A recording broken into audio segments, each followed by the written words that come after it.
After years of fighting the feds, the city of Portland gives up and will begin the costly process of covering the reservoirs that hold your drinking water. Welcome to KOIN 6 News at 11. I'm Ken Bawdy. An official announcement is planned for tomorrow, but tonight we have confirmed that the 7-year fight is over and the result will not be cheap. Chris Woodard joins us live at Mount Tabor. It's one of many spots about to see changes. Chris? Yeah, Ken, and tonight I'm told that the reservoir here will be drained and gone within the next 2.5 years.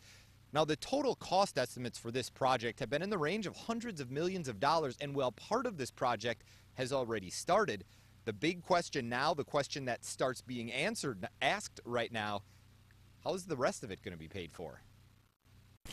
The debate. This is a choice between two bad options. The news stories. You can say a fact is a fact. That doesn't make it a fact. The public meetings. I support the investment in making our water systems more secure. They've all been coming at you for a long time. The idea? Spending hundreds of millions of dollars to cover the city's water reservoirs. The city thought, nah, we don't need to do that. So in 2006, they appealed. In 2009, the city appealed. In 2011, again in 2011, in 2012, earlier this year. Year after year, the city of Portland fighting the U.S. Environmental Protection Agency and their requirement to cover open drinking water reservoirs to reduce the risk of exposure to contaminants. The city said, you know, it's not a problem. We don't have bad water here. Let's not spend the money where it's not needed. And so the appeal was taken to the state level, it was taken to the federal level, it was taken into courts. Asked and answered. After one last appeal by Commissioner Steve Novick earlier this year was denied, the city decided to start making plans for the future.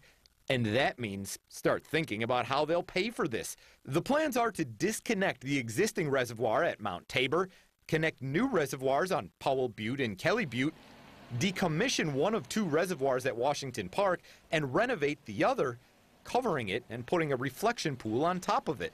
Despite those past estimates, the mayor's spokesperson, Dana Haynes, says they don't know exactly how much this will cost, partly because they still have to determine what they'll do with some of the old sites that will no longer be used. The community's going to get involved. The community's going to tell the city, this is what we want Tabor to be in the future. It's great now. It can be greater. What's the price tag for that going to be?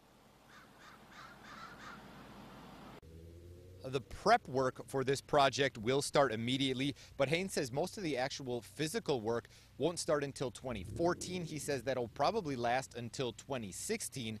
So at that point, they'll have to start answering the questions and figuring out how they're going to pay for this and fit that cost into already tight budgets.